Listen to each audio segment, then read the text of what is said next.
Sow গেলেন নবীর বিছানায় আর মদিনা যাইতে নবী যে হলেন রওয়ানা। সৈয়দে আলম নবীজি সৈয়দে আলম নবীজি শাহে মদিনা আর মদিনা যাইতে নবী যে হলেন রওয়ানা।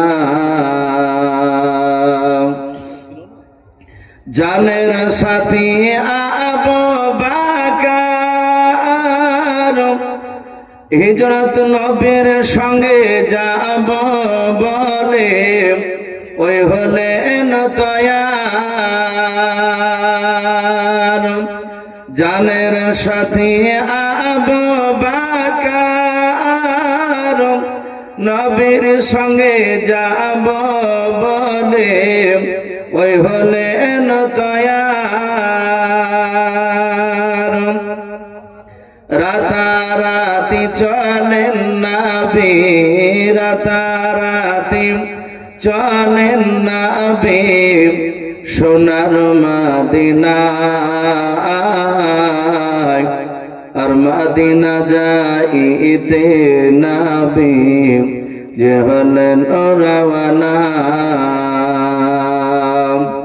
সৈয়দে আলম নবীজি সৈয়দে আলম নবীজি শাহে মদিনা আর মদিনা যাইতে নবী যে হলেন রওয়ানা। ভাই সবাই আমরা আরেকবার প্রাণ ভরে মহব্বত উচ্চ আওয়াজে দুরূদ ইব্রাহিম पे बावजूद पढ़ी ना अल्लाहुम्मा सल्ली अला मुहम्मदी व आलि मुहम्मद कमा सल्लैता अला इब्राहिम व अला आलि इब्राहिम इन्नका हमीदुम मजीद। अल्लाहुम्मा बारिक अला मुहम्मदी व आलि मुहम्मद कमा बारकता अला इब्राहिम وعلى آل إبراهيم إنك حميد مجيد صلى الله تعالى عليه وسلم। শ্রদ্ধেয় জনাব আজকের এই সভার যোগ্যতম সভাপতি মহাশয় ও সম্মানিত আমন্ত্রিত উলামায়ে কেরাম ও আমার সম্মুখের শ্রদ্ধেয় বয়োজ্যেষ্ঠ বাবা জীবনেরা আমার সমবয়স্ক সমজস্ব যুবক ভাইয়েরা পর্দার আড়ালের মা বোনেরা সকলকে জানাই আমার বুক ভরা ভালোবাসা সালাম। আসসালামু আলাইকুম ওয়া রাহমাতুল্লাহি ওয়া বারাকাতুহু। বাবজি সবাই একটু জোরে উত্তর দিলেন না? আমরা যে দলেরই থাকি না কেন ভাই আমি প্রায় জায়গাতে বলি যে নাভির ওপরে হাত বাঁধা আর নাভির নিচে হাত বাঁধা নিয়ে আর দলাদলি করে লাভ নাই ভাই। আমাদের সে নাভির উপরে হাত বাঁধছে বাঁধো নিচে বাঁধছে বাঁধো কিন্তু আমাদেরকে নামাজ পড়তে হবে। আমরা বেরেলি দেবন্দি ফারাজি হানাফি যেই থাকি না কেন আমরা সকলেই কলমার দিক দিয়ে আমরা দিনী ভাই বলুন আলহামদুলিল্লাহ। তাই বাপজি আমি সালাম দিয়েছি, সালাম দেওয়া হচ্ছে সুন্নাত আর উত্তর দেওয়া হচ্ছে ওয়াজিব। আমরা সকলে জানি যে সালাম সুন্নাতের চেয়ে ওয়াজিবের গুরুত্বটা বেশি। প্রথমে ফরজ তারপরে ওয়াজিব তারপরে সুন্নাত তারপরে বাপজি আপনার মুস্তাহাব নফল আমরা যাই বলি না কেন শেষের দিকগুলো। তো সালাম দিয়েছি ভাই আপনারা সকলে একটু জোরে আওয়াজ দিয়ে একটু উত্তরটা দেবেন। আসসালামু আলাইকুম ওয়া রাহমাতুল্লাহি ওয়া বারাকাতুহু।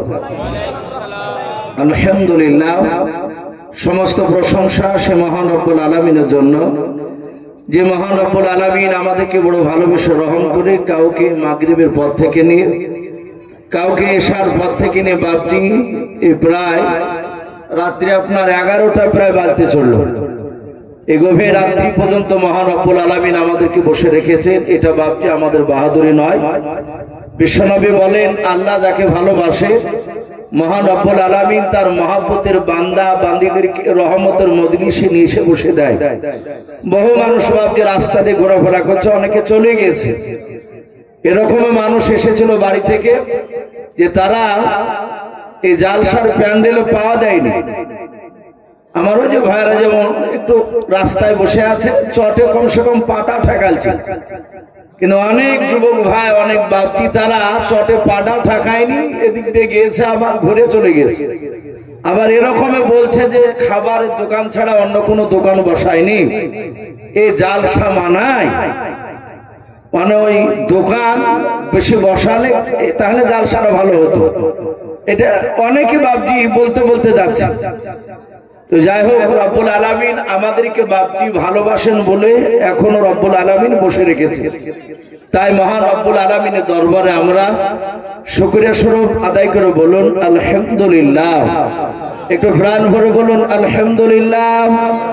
তারপরে পরে আপনার আমার নবী, যিনি ধর্মের গুরু, বিশ্বমানন্য নেতা, নবিকুল শিরোমণি পয়গম্বর আজম, যিনি সাইয়্যিদুল মুরসালিন ও খাতামান নবিয়্যিন, যিনি হাবিবে কিবরিয়া আশরাফুল আম্বিয়া, যিনি হায়াতুন নবী, জিন্দা নবী জনাবে মুহাম্মদ রাসূলুল্লাহ সাল্লাল্লাহু তাআলা আলাইহি ওয়াসাল্লামের উপরে অগণিত দরুদ ও সালাম বর্ষিত হোক, বলুন আল্লাহুম্মা আমিন। ইসলাম দরুদ বাপজি ভাইরা, আমি আপনাদের সম্মুখে কোরআনুল কারীম থেকে বেশ কয়েকটা এত টুকরা তেলাওয়াত করেছি। এ ভাই যখন বসছেন আর একটু সামনে আসেন ভাই, শোনো আমার ও নীল পাঞ্জাবি পরে ভাই আপনাকে বলছি, ভাই একটু এগিয়ে আসি। ওই যারা একটু উপরে বসে আছেন ভাই, আমার সমবয়স্ক ভাই যারা একটু বসে আছেন, আমি অনুরোধ করব ভাই একটু এগিয়ে আসি। এই মাহফিলটা অত্যন্ত দামি মাহফিল।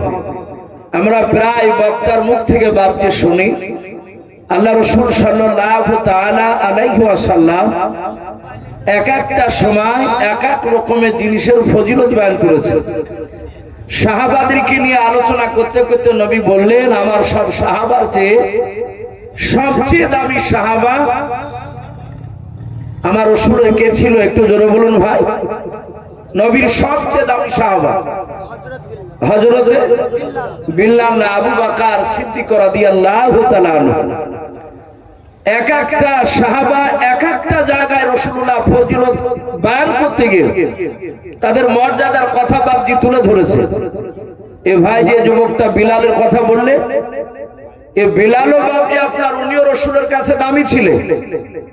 নবীজি বললেন, আমি জান্নাতে মেরাজের রাত্রিতে ঘুরছিলাম, আমি জান্নাতে হাঁটছিলাম, আমার ডান পাশে ছিলেন জিবরিল আলাইহিস সালাম, আর বাম পাশে হযরতে বেলালের পায়ের আওয়াজ পেয়েছিলাম, বলুন সুবহানাল্লাহ। ওখানে কিন্তু বাপজি আবু বকর সিদ্দিক রাদিয়াল্লাহু তাআলা আনহুর বাপজি পায়ের আওয়াজ পাইনি। তাহলে এখানে বেলালের আওয়াজ, তার মর্যাদা এখানে রাসূলুল্লাহ বলেছেন অনেক। তো বিশ্ব নবীজি এক একটা সময় এক এক রকমের কথা বলতে গিয়ে সেই বিষয় নিয়ে তার মর্যাদার কথা বলেছে। মসজিদে নববীতে আপনারা যেমন আমার সামনে বসে আছে, নবীর সামনে বসেছিলেন সব সাহাবারা বসা। সাহাবারা জানতেন যে রাসূলুল্লাহর চেহারার দিকে তাকালে, মহাব্বতে ইমানি হালাতে তাকালে যারা তাকাবে তাদের জীবনের গুনাহগুলো মাফ হয়ে যেত, বলুন আলহামদুলিল্লাহ। এটা সাহাবাদের বাপজি বিশ্বাস ছিল। আমার বিশ্ব নবীর সাহাবারা রাসূলের চেহারার দিকে চেয়ে কথা শুনছিলেন। নবীজি এই মজলিসের ফজিলত বয়ান করতে গিয়ে নবীজি বললেন, আমার সাহাবায়ে কেরাম, যেখানে কোরআন এবং আমার সুন্নাতের কথা আলোচনা হবে, রাসূলের বাপজি কথা, নবীর সুন্নাত, আমরা জানি যে রাসূলের সুন্নাতের উপর আমল না করলে জান্নাত পাওয়া যাবে না। এমনি মৌখিক যদি বলেন যে আমি রাসূলকে ভালোবাসি, নবীর সুন্নাতকে মানেন না, জান্নাত পাওয়া যাবে? ভাই একটু কথা বলো। নবীর সুন্নাত মানা এক, আর নবীকে মহব্বত করা এটা আলাদা বিষয়। আপনারা সকলেই জানেন আমার বিশ্ব নবীজির আপন চাচা হযরতে আবু তালিব বলে নাম, শুনেন নাই? নবীর দাদার নাম ছিল আব্দুল মুত্তালিব। আর নবীজির একটা চাচার নাম ছিল আবু তালিব। দুই রকম নাম হচ্ছে। এই বিশ্ব নবীজির চাচা আবু তালিব বিশ্ব নবী বলে যে সারা পৃথিবীর আবু বকর বাদ দিয়ে সারা পৃথিবীর মানুষ আমাকে আমার চাচা আবু তালিবের মতো ভালোবাসতে পারেনি। অথচ এই আবু তালিব আমরা অনেক উলামার মুখে শুনেছি, যারা ইসলামিক ইতিহাস যারা বই পড়াশোনা করে, আশা করি তারা জানেন এই আবু তালিব লোকটা জাহান্নামী। কথা সত্য না মিথ্যা একটু জোরে বলুন। এই লোকটা জাহান্নামী, জান্নাতি নয়। তাহলে এই লোকটা সারা পৃথিবীর সব মানুষের চেয়ে উনি ভালোবাসতেন নবীকে। এটা নবীজি বলছেন যে আমার চাচা আবু তালিব তিনি এত ভালোবাসতেন আমাকে, অথচ রাসূলুল্লাহর চাচা আবু তালিব তিনি জাহান্নামী। কেন? বিশ্বনবী সে সুন্নাতকে মানে নাই। অনেক মানুষই চিন্তা করবেন যে রাসূলুল্লাহকে ভালোবাসার পরও লোকটা জাহান্নামে যাচ্ছে, ও কেমন করে জাহান্নাম যাবে এত ভালোবাসা করার পরও? আমরা তো জানি যে রাসূলকে ভালোবাসলি সে ব্যক্তি জান্নাতে যাবে, আমরা দাবি করি না? চায়ের দোকানে বিভিন্ন জায়গায় বলি যে নবীকে ভালোবাসি। বিশ্বনবীর চাচা আবু তালিব এ তার মহব্বতের কথা বিশ্বনবী সাহাবার সামনে বলে। আপনারা সকলেই জানেন বিশ্বনবী শুরু জামানায় যখন কলেমার দাওয়াত দিছিলেন, একেবারে শুরু জামানায় বিশ্বনবীর 40 বছর বয়সে কোরআন নাজিল হলো, এটা আমরা সকলেই জানি। কোরআন নাজিল হওয়ার পর বাড়িতে এসে বাপজি অনেক ঘটনা, জ্বরে কাঁপছিল বিশ্বনবী। চাদর দিয়ে রাসূলুল্লাহকে জড়ে দিলে খাদিজাতুল কুবরা, খাদিজা তখনও নবীর উপরে ঈমান আনে নাই, কিন্তু খাদিজা তার চাচা ওয়ারকা বিন নওফিলের কাছে যে তাওরাত জবুর পড়েছিলেন সেই দিকে লক্ষ্য করে চিন্তা করছেন, মনে হয় আমার স্বামী ইনি পয়গম্বর রাসূল হতে চলেছে। নবীজিকে সব কথা নবীজি খুলে বলেন খাদিজাকে। খাদিজা ঈমান আনলে বিশ্ব নবীজি বললেন, খাদিজা আর বসে থাকা যাবে না, আমাকে কলেমার দাওয়াত দেওয়া লাগবে। বিশ্বনবী কলেমার দাওয়াত দিতে গেলেন, তার আগে কলেমার দাওয়াত দেওয়ার আগে নবীর একটাও দুশমন ছিল না। এখনো তাই, আপনি হক কথা বলতে গেলে আপনার দুশমন শুরু হয়ে যাবে। যতদিন আপনি হক কথা বলবেন না ততদিন মানুষের কাছে আপনি ভালো থাকবেন। বিশ্বনবী আমার বলতে গেলেন, আবু জেহেল, উতবা, সাইবা, আবু সুফিয়ান এরা সবাই রেগে গেল। আল্লাহ নবীকে বারণ করলো যে তুমি নতুন করে দিনের দাওয়াত দিও না। রহমতের নবী বললেন, চাচা আল্লাহ আমাকে কোরআন নাজিল করেছে আমার উপরে, আমি নবী হয়েছি প্লাস রাসূল হয়েছে, আপনারা আমার এই কথাটা মানুন। ওরা শুনল না। বিশ্বনবী এইভাবে এক নাই দুই নাই 14 দিন চলছে। বাবা কদিন বললাম? একদম রানিং কোরআন নাজিল হওয়ার পর থেকে মাত্র 14 দিন। সেই দিনকার দিন বিশ্বনবী আমার মক্কা নগরে গিয়েছে কলেমার দাওয়াত দিতে। রাসূলের জীবনীতে পাওয়া যায় নবীর উপরে সর্বপ্রথম যারা ঈমান এনেছিলেন বেটা ছেলেরা, তারা বেশিরভাগ ছিল গরিব মানুষ, তারা অবস্থাশালী মানুষ। সবাই কলেমা নবীর উপর শিক্ষা প্রথমে মানে নাই, তারা পড়ে নাই। এখনো দেখবেন যারা তাবলীগ করে বেড়ায় ভাই, বেশিরভাগ ওই গ্রামে দেখতে পাওয়া যায় কে মাঠে খাটা, কে দেখবেন বলছে ভাই আমার জমি জায়গা নাই, আমি 10 দিনকের বেরিয়ে এসেছি। এই 10টা লোকের মধ্যে দেখা যাচ্ছে 8টা লোকই বাপজি গরিব শ্রেণীর মানুষ। কথা ঠিক না বেঠিক? একটু কথা বলো। বেশিরভাগ গ্রামে দেখবেন আপনার গরিব মানুষরা তারা এই রাসূলের গুণগান একটু বেশি করতে যায়। আমার বিশ্বনবী মক্কার চৌরাস্তার মোড়ে নবীজি 8-10টা লোককে কলেমার দাওয়াত শোনাছিলেন, জান্নাত জাহান্নামের বায়ান শোনাছিলেন। আর ওই সময় বেঈমান আবু জেহেল, উতবা, সাইবা ওরা বাপজি রাসূলুল্লাহর কাছে গিয়ে বলল, এই তুমি আবার কি বলছো?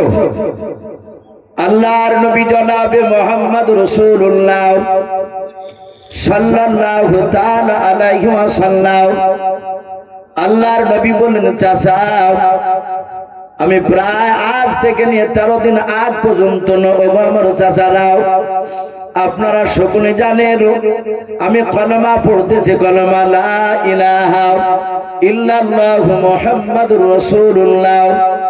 সাল্লাল্লাহু তাআলা আলাইহি ওয়াসাল্লাম এই কলমার দাওয়াত দিচ্ছে। চাচা আপনারা এর আগেও শুনেছেন, আবার জিজ্ঞাসা করেন। আল্লাহর নবীজির কলার কানা বাপজি বেঈমান আবু জেহেল ধরে ফেললাম। বিশ্ব নবী বলেন, চাচা আমি তো আপনাকে কোনো আঘাত দিয়ে কথা বলি না। সঙ্গে সঙ্গে কলার কানাকে ধরে এমন ভাবে পাকসাটা মারলো, টান দিল, রাসূলুল্লাহ দাঁড়াস করে বাপটি মাটিতে পড়ে গেল। যারা আরবে গিয়েছেন, পাহাড়ি এলাকা, পাথরি জমি বেশিরভাগ, নবীজির পাথরে কপালটা পড়ে কপাল ফেটে গেল। নবী কাঁদতে লাগলেন। সারা পৃথিবীর শ্রেষ্ঠ রাসূল, যে নবীজির ঘাম দিয়ে বাপজি মুশকে আম্বার নাই খুশবু বের হতো, যে নবী এক রাস্তা দিয়ে একবার হাঁটতেন, ওই রাস্তায় নবী আর 14 দিন না হাঁটলে ওই রাস্তায় নবত নবত নবীর গন্ধ পাওয়া যেত, খুশবু পাওয়া যেত। বিশ্ব নবী দুনিয়াতে হাসলে যতবার হাসতেন নবীর সম্মানার্থে আল্লাহ জান্নাতের মর্যাদাকে বৃদ্ধি করে দিতেন। বলুন সুবহানাল্লাহ। আর সেই নবীকে বাপজি আবু জেহেল চিনতে পারলো না, নবীর কলার খানাকে ধরে টান মেরে বাপজি ফেলে দিল। আমার বিশ্ব নবী পড়ে বললেন, চাচা আমি তো কোনো অন্যায় করিনি, আল্লাহ আমাকে কলমার দাওয়াত দিতে বলেছে। আপনারা যে সব পূজা করছেন, ধর্ম যার উপর বিশ্বাস করছে, এগুলো ঠিক নয়। আপনি এক আল্লাহর ইবাদত করুন। ওদবা সাইবা তারা পাথর তুলে রাসূলুল্লাহর গায়ে বাপজি আবার আঘাত করলো। নবীর কপাল ফেটে রক্ত বেরোলো। নবীজি রক্তটা মুছলে জায়গাটা ফুলে গেল। নবীকে আবার গলায় ধাক্কা দিয়ে বাপজি দূর করে বলল, এই আগামী কাল থেকে আর কলমার দাওয়াত দিবি না, যদি দিস আজ যা মারলাম এর চেয়ে আরো বেশি মারবো তোকে। রহমতের নবী কাঁদতে কাঁদতে চলে গেলে। পেছন দিকে বাপজি ঘুরে তাকাচ্ছেন, এরা আমাকে চিনতে পারলো না, আমি যে রাসূল এরা চিনতে পারলো না। আমার দরুদি নবী কাঁদতে কাঁদতে বাপজি চলে যাচ্ছে। আর কিছুক্ষণ পরই রাসূলের আপন চাচা আবু তালিব ওই মক্কা নগরে যে কোনো কাজ নিয়ে যাচ্ছিল। আবু জেহেল, উতবা, সাইবা, আবু সুফিয়ান তাবড় তাবড় নেতা।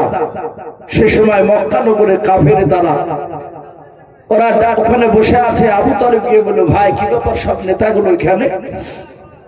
বলে, হ্যাঁ আমরা একটা কাজে এসেছিলাম। নবীর চাচা আবু তালিব আবু জেহেলকে বলছে, ভাই তোমার মনটা ভারী কেন? মুখটা ভারী করে বলল, তুমি জানো না এই তোমার ভাতিজার খোঁজ রেখেছো? বিশ্ব নবীজি বললেন। নবীজির চাচা আবু তালিব ডাক দিয়ে বলল, ওগো আবু জেহেল ভাই, আমি জানি যে ওই ছেলে যুবক আমার ভাতিজা সে নতুন দিনের দাওয়াত দিয়ে বেড়াচ্ছে। আমি তো তার দিনকে মানিনি, আমি তার কালেমা পড়ি নাই, আমি আমার বাপ দাদার ধর্মের উপরে অটুট হয়ে আছি। আমি আমার বাপ দাদা ধর্মকে বিশ্বাস করি, ওর ধর্ম মানি না। আবু জেহেল বলল, শুধু তোমার খাতিরে আমরা ওকে বেশি মারিনি। শুনে নাও ভাই, তুমি আজকে দিনের বেলায় বাড়ি গিয়ে ওকে বুঝিয়ে বললো, আগামী কাল যদি কলমার দাওয়াত দিতে বেরোয় তাহলে আমরা তাকে মারতে মারতে তাকে হত্যা করে ফেলবো, আমরা ওকে বেঁচে রাখবো না। যখনই বিশ্ব রাসূলকে বাপজি মারবো বললো, জীবনীতে এসেছে সেরাতে হালবিয়া বলে একটি কিতাব, তাতে বিশ্ব নবীজির চাচা আবু তালিবের দুই চোখের কোনা দিয়ে বাপজি পানি ঝরছিল। রহমতের নবীর চোখ দিয়ে বাপজি আপনার নয় নবীজির চাচা আবু তালিব, তার চোখ দিয়ে বাপজি যখন পানি ঝরছে। আচ্ছা বলে, রাসূলের চাচাকে কি আঘাত করেছিল? কথা বল। আবু জেহেলরা আঘাত করে নাই, শুধু বলেছে তোমার ভাতিজা যদি আগামী কাল কলমার দাওয়াত দেয় আমরা তাকে মারতে মারতে তাকে হত্যা করব, শেষ করে দেব। আমার বিশ্ব রাসূলের চাচা আবু তালিব নবীকে বড্ড ভালোবাসত। আপনারা যারা এখানে আছেন, আমাকে ব্যক্তিগত যারা ভালোবাসেন, আমার বিরুদ্ধে কথা বলে অনেকের কষ্ট হবে, এটা স্বাভাবিক। আপনাকে যদি আমি ভালোবাসি, আমার সামনে আপনার বিরুদ্ধে কথা বললে আমার কষ্ট হবে, এটা মহব্বতের পরিচয়। নবীর চাচা আবু তালিবের দুই চোখের কোনা দিয়ে পানি ঝরছে। রাসূলকে মারবো বলেছে, বলল ভাই আমাকে আবু তালিব, আমি আবু তালিব, আমার ভাতিজা মুহাম্মদ সাল্লাল্লাহু আলাইহি ওয়াসাল্লাম, ও তো আর দুধ পড়ছে না। মুহাম্মদ সাল্লাল্লাহু আলাইহি ওয়াসাল্লাম আশা করি আমার কথা সে মানতে বাধ্য হবে, আমার কথার বাইরে যাবে না। আবু তালিবকে আবু সেহেল বলল, যদি তোমার ভাতিজা আমাদের দ্বীনের দাওয়াত আমাদেরকে না দেয়, নতো বাপ দাদা ধর্মের বিরুদ্ধে যদি কথা না বলে, তাহলে তোমার ভাতিজাকে 3টে পুরস্কার দেব। আবু তালিব বলল, ভাই কি পুরস্কার দিবা? বলে 1 নম্বর তোমার ভাতিজাকে আমার যে সম্মানের অধিকারী করব, তাকে শুধু মক্কা নাই গোটা আরবের মধ্যে 1 নম্বর সম্মান দেওয়া হবে তাকে। 2 নাম্বার 200টা উট দিব। 3 নাম্বার শুনে নাও, তোমার ভাতিজাকে মক্কার সবচেয়ে বড় খাজুরের বাগান যেটা চাইবে সেটাই দেওয়া হবে। বড় খাজুরের বাগানটা আমরা ফ্রিতে দিয়ে দেব, এগুলো নিলে তার কিছু দরকার নাই তার। আবু তালিব বলল, আমি কি বলবো? সারাদিন বিশ্বনবী কলমার দাওয়াত দিয়ে ওই মার খাওয়ার পরও বন্ধ করেন। বাড়ি গিয়েছে, খাদিজাতুল কুবরা কপালখানায় পানি গরম করে ন্যাকড়া দিয়ে মুছে দিচ্ছে। খাদিজা রাসূলুল্লাহর ফাটা জায়গাতে চুমা দিচ্ছে। বিশ্বনবী বলেন, ওরে খাদিজা, আমি কোনো অন্যায় করিনি, আমি শুধু তাদের কাছে দ্বীনের দাওয়াত, জাহান্নামে ওরা চলে যাবে আমি জান্নাতের রাস্তা দেখাচ্ছিলাম, আর ওরা আমাকে ধরে মারলো। খাদিজাতুল কুবরা চুমা দিয়ে কাঁদছেন আর বলছেন, গো স্বামী, আপনি যে আখিরি জামানার রাসূল, ওরা চিনে না, ওরা চিনে না। ওরা যদি জানতো যে আপনি সত্যি দামি রাসূল, ওরা মারতো না, ওরা পাগলের মতো আপনার দিকে চেয়েছে কথাগুলো শুনতো।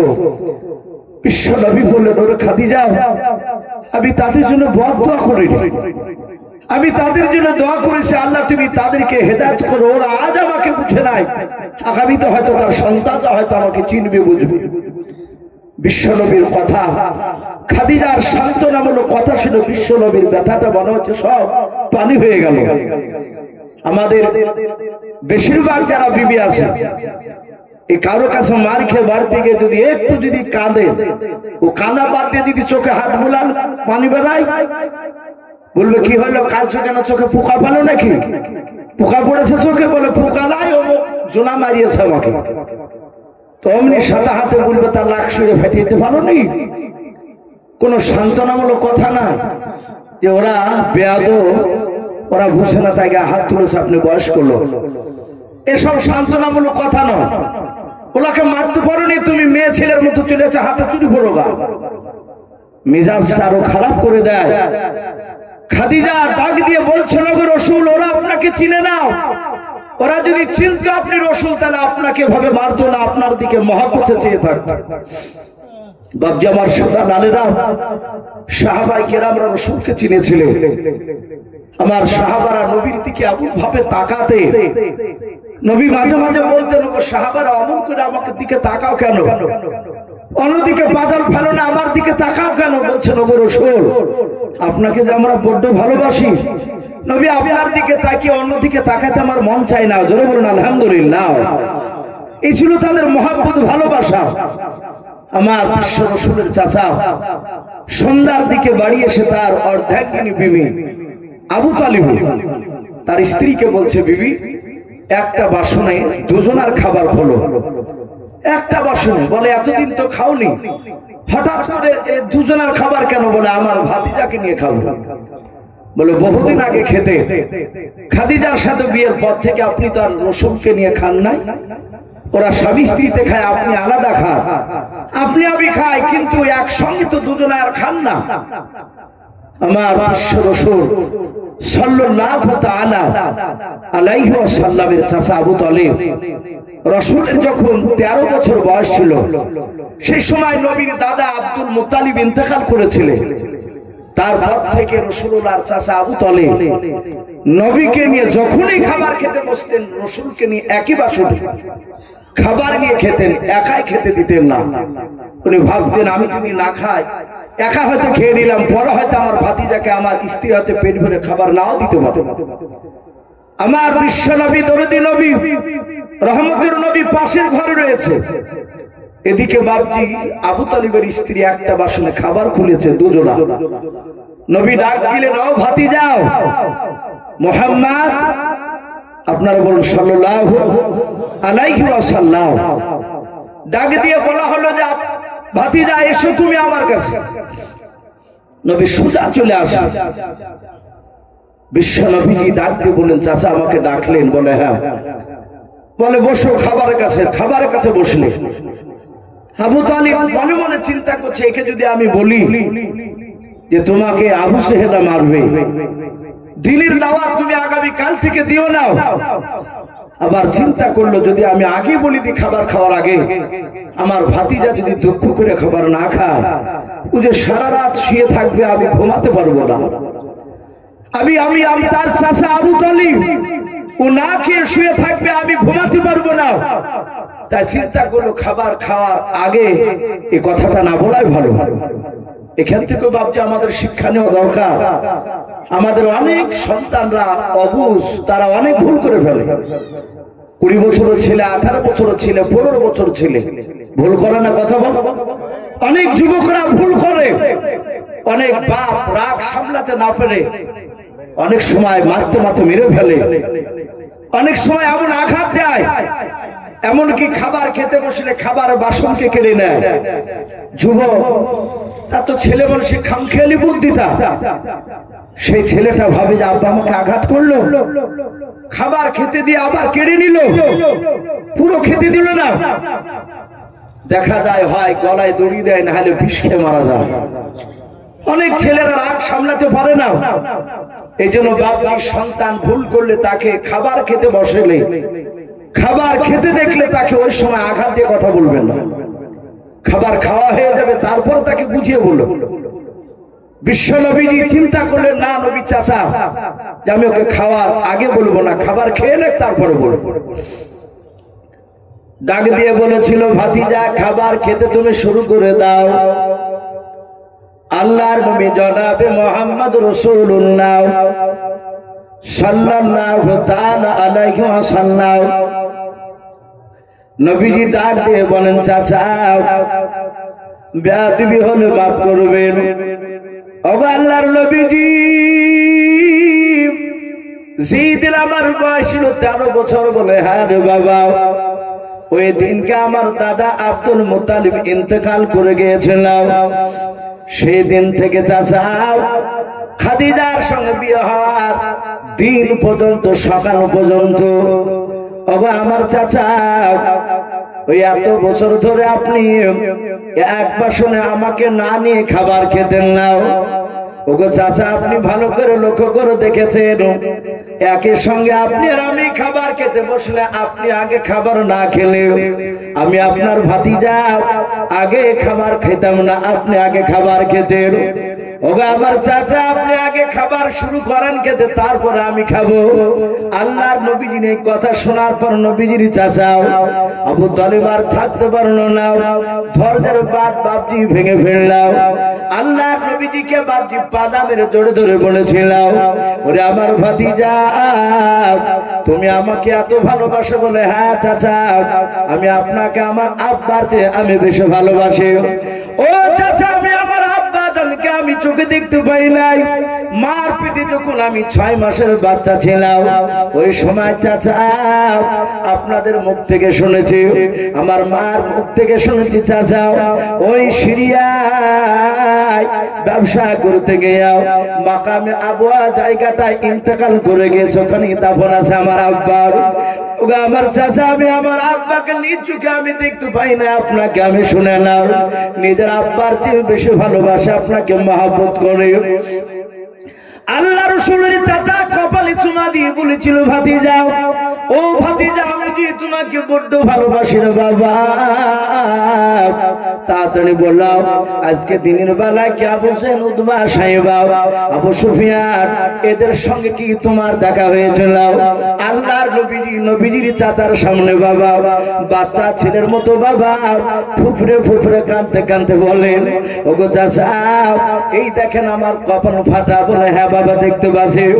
বলে চাচা সকালবেলা আমি ওদেরকে কিছু বলি নাই, মক্কা নগরে আমি 8-10টা মানুষের কাছে কলমার দাওয়াত দিয়েছিলাম, আমি জান্নাত জাহান্নামের কথা শোনাছিলাম। ও চাচা আবু জেহেল তার তলোয়ার নিয়ে এসে আবু জেহেল আমার কলার খানা ধরে টান মেরে মাটিতে ফেলে দিলাম। ওগো চাচা পাথরে লেগে গিয়ে কপালটা ফেটে গিয়েছে। আল্লাহর নবীর চাচা আবু তালিব বাপ যে আহমা করে চিৎকার করে কেঁদে উঠলেন। আল্লাহর নবীর কপালটা কাছে নিয়ে এসে আবু তালিব বাপ যে চুমা দিয়ে দিলাম। ডাক দিয়ে বলে ভাতিজা তোমাকে মেরেছে? বলে হ্যাঁ। আমাকে ডাক দিয়ে বলেছে তোমার ভাতিজা আগামী কাল থেকে যদি কলমার দাওয়াত দেওয়া বন্ধ না করে আমরা মারতে বাধ্য হবো, তাকে মেরে ফেলবো। ওরে আমার ভাতিজা আমি তোমার হাত ওখানা ধরে বলি বাবা ওদের চেহারার দিকে আমি চেয়ে দেখলাম ওদের চাউনি ভালো ছিল না, ওদের চোখগুলো মোটা মোটা ছিল। ও ভাতিজা আগামী কাল থেকে জানো বাবা কলমার তুমি দাওয়াত দিতে যাবে না। ওরে বাবা তোমাকে মারলে আমি যে তোমার চাচা আবু তালিব আমি সহ্য করতে পারি না, থাকতে পারি না। ও ভাতিজা তুমি শুনে নাও আর কলমার দাওয়াত দিও নাও। আল্লাহর নবী আবু তালিবের হাত ওখানা জুড়ে ধরলেন, কাঁদেন আর বলেন চাচা আপনি সব বারণ করে সব আর না শুনব, কিন্তু কলমার দাওয়াত দেওয়া আপনি বারণ করেন না চাচা আমাকে। আল্লাহর নবীজির চাচা ডাক দিয়ে বলল ভাতিজা আবু জেহেলরা একটা খুশির খবর শুনিয়েছে। বলে কেউ? বলে তুমি যদি কলমার দাওয়াত দেওয়া বন্ধ করে দাও ও ভাতিজা আমাদের বাপ দাদা ধর্মের বিরুদ্ধে যদি কথা না বলাও তাহলে আবু জেহেল উতবা সাইবা আবু সুফিয়ান ওরা বড় বড় নেতারাও তারা জবান দিয়েছে, কথা দিয়েছে তোমাকে 200টা উড়দান করবে। ওই মক্কা নগরীর সবচেয়ে বড় খাজুরের বাগানটা তোমাকে দেওয়া হবে। 3 নাম্বার তোমাকে গোটা আরবের মধ্যে উচ্চ সম্মানের অধিকারী করা হবে। ওরে আমার ভাতিজাও এই 3টা জিনিস পেয়ে গেলে আর মৃত্যু পর্যন্ত তোমার কিছু করা লাগবে না, তুমি পায়ের উপর পা তুলে তোমার দিন চলে যাবে। আল্লাহর নবী বলেন চাচা আর কিছু দিতে চাইছে? বলে না, এই 3টা কথা বলেছে। আল্লাহর নবী বলেন চাচা খোদার কসম করে বলে শুনে নেন আপনাকে সামনে রেখে। ওগো আমার চাচা আমি কথা বলি শুনে নেন। ওই মক্কার আবু জেহেল উতবা সাইবারা 3টা পুরস্কার কেন শুনে নেন, তার সাথে হাতে গোটা পৃথিবীর ধন সম্পদ যদি আমাকে দিয়ে দেয় ওগো আমার চাচা তার সাথে হাতে আবু জেহেলরা আসমান থেকে যদি সূর্য পেড়ে নিয়ে এসে ডান হাতে দিয়ে দেয় আমার। ওগো চাচা শুনে নেন আসমান থেকে যদি চাঁদ পেড়ে নিয়ে এসে আমার বাম হাতে দিয়ে দেয় ওগো চাচা খোদার কসম করে বলি আমি কলমার দাওয়াত দেওয়া বন্ধ করব না। বলুন সুবহানাল্লাহ। একেবারে সামনে দাঁড়িয়ে নবী বলেন এই চাচা খোদার কসম করে বলে আমি কলমার দাওয়াত দেওয়া বন্ধ করব না। আবু জেহেল নয় আবু তালিব রাসূলের কথা শুনে বাপজি তার চোখ দুটো কুখের মতো লাল হয়ে গেল। আবু তালিব ডাকে দিয়ে বললে এই ভাতিজা আমি ও লাত উজ্জার কসম করে বলি নবীজি আল্লাহর কসম করেছে আর লাত উজ্জার কসম বলে আমি ও লাত উজ্জার কসম করে বলি শোন আমার কণ্ঠে জান থাকা পর্যন্ত তোর শরীরে কেউ ফুলে ছিটকি ফেলতে পারবে না। বলুন সুবহানাল্লাহ। বাপজি আমার সোনা লালেরা এই কথাটা কি কম মহব্বতের কথা? এত বড় মহব্বত করার পরও লোকটা মৃত্যুর সময় বিশ্ব নবীজি কাছে বসেছিলেন, সে ছটফট করছে বলে ভাতিজা আমার ভিতর যন্ত্রণা করছে আমি আর থাকতে পারছি না।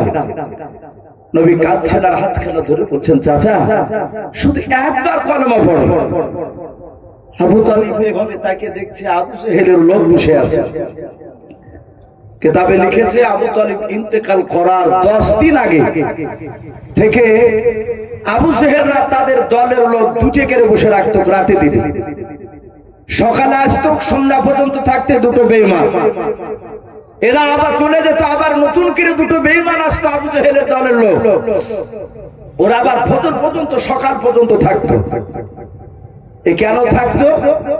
আবু সেহেল বলেছিল বলবা, সে যেন মুহাম্মদ সাল্লাল্লাহু আলাইহি ওয়াসাল্লামের কথা কলমা যেন না পড়ে। যখনই বাপজি রাসূলুল্লাহ বলছেন চাচা পড়ে নেন একবার, আমি কিয়ামতের ময়দানে আল্লাহর কাছে আমি আপনার জন্য ক্ষমা চাইব, আমি সুপারিশ করব আপনার জন্য জান্নাতে। আবু তালিব বলল, ভাতিজা এতদিন যখন পড়িনি আর মৃত্যুর সময় আর পড়বো না। ওই দেখ আবু সেহেলের লোকেরা আছে, ওরা বলবে যে আবু তালিব মৃত্যুর ভয়ে কলমা পড়ে ইন্তেকাল করলো। ভাতিজা আমি তোকে বড্ড ভালোবাসি, কিন্তু আমি তোর কলমা পড়বো না। লোকটা মারা গেল। বিশ্বনবী কাঁদলেন, জিবরিল বললেন আপনার চাচা জাহান্নামী। নবীজি বললেন, ওগো জিবরিল, আমার চাচা জাহান্নামের আগুন সহ্য করতে পারবে না। বিশ্বনবীকে বললেন, সান্ত্বনা দিয়ে রাসূল কাঁদবেন না, জাহান্নামের সবচেয়ে নিম্ন স্তরের যে আযাবটা, জাহান্নামের সবচেয়ে ছোট আযাবটা আপনার চাচাকে দেওয়া হবে।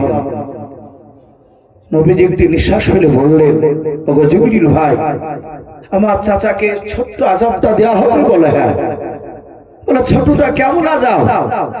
জিবরিল বলে, নবী দুটো শুধু আগুনের জুতো পরে দেওয়া হবে, আপনার চাচার পায়ে দেওয়ার সঙ্গে সঙ্গে তার মাথার মগজ টকবক করে ফুটবে। বাপজি, জাহান্নামের যদি নিম্ন স্তরের আযাবটা যদি এত তীব্র ভয়ঙ্কর হয়, তাহলে আর সব বড় বড় আযাব কত ভয়ঙ্কর হতে পারে। আজ আমরা এটা কিয়ামতের আলামত। বাবা, আমি মসজিদে এসে নামাজ পড়তে যাচ্ছিলাম, এক ভাই আমাকে বলছিলেন, এই গ্রামেরই সম্ভবত 5-6 বছর আগে আমাকে দেখেছে পাতনা বেড়ে মোশাফকের বলছি, ভাই মোটা হয়ে গেছেন তো? যে হ্যাঁ ভাই মোটা হয়ে গেছে, মানুষের খাওয়াচ্ছে যেভাবে। কথা বলতে বলতে বলছিলেন, ওরে ভাই একটু বললেন তো ভালো করে, মানুষ এ শুনছেন? বলে এটা শুনবে না, এটা কিয়ামতের আলামত। মানুষ জানবে, সে আলেম বলেন, হাজি বলেন, মাস্টার বলেন, আর যেই বেটা বলেন না কেন, মানুষ জানবে যে এটা করলে গুনাহ, এটা গুনার কাজ, এটা করে জাহান্নামে যেতে হবে। অথচ মানুষ গুনার কাজগুলোকে বেশি বেশি করে করবে। গুনার কাজ করলে ওগুলোকে মিষ্টি মনে হবে। এখন বর্তমান এগুলো প্রতিটা মানুষের মধ্যে বাপজি শুরু হয়ে গেছে। আমরা হারাম মানুষের সাথে বাপজি দূরে সরে থাকতে পারছি না। আমরা জানছি যে এই লোকটা সে সুদ খায়, অথচ তার কাছে বসে তার বাড়িতে গিয়ে খাবার খাচ্ছে। আমরা জানার পরও যে আমরা গুনাহগুলো করছি, এগুলো কিয়ামতের আলামত। মানুষ গুনাহকে ভয় করবে না, বরঞ্চ নেকির কাজকে করতে মানুষ ভয় করবে। নামাজের জন্য বাপজি মানুষকে ডাকতে গেলে পুলিশকে দেখে না যা ভয় পায়, তার তাবলীগ লোকদেরকে দেখলে ভয় পায় কিছু মানুষ। ক্যারাম বোর্ড খেলছে যাহাতে বাপজি তসবিলে 8-10টা লোক যাচ্ছে ওদিকে, আর ও গাছের ফাঁক দিয়ে দেখেছে যে হয়তো আসছে আমাদের দিকে, আর নাই গুঠে মুঠি সব গোটে পড়িয়ে একদম এইদিক ওদিক চারিদিকে দৌড়াচ্ছে তারা ভয়ে। যে নামাজ একটা এত কঠিন আমাদের হয়ে গিয়েছে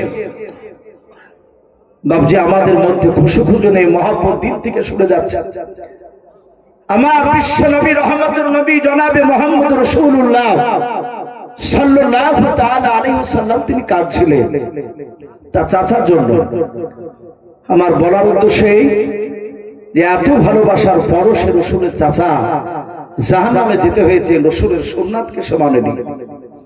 এখন আপনি আমি যতই বলি যে নবীকে ভালোবাসি, নামাজ পড়বেন না, আপনি হালাল হারাম দেখবেন না, খাবার খেতে গেলে তা তো সুন্নাত তরিকা আছে, বাথরুমে গেলে সুন্নাত তরিকা আছে, আপনি সবগুলো দিকে যদি লক্ষ্য না রাখেন, শুধু মুখই বলছেন আমি নবীকে ভালোবাসি।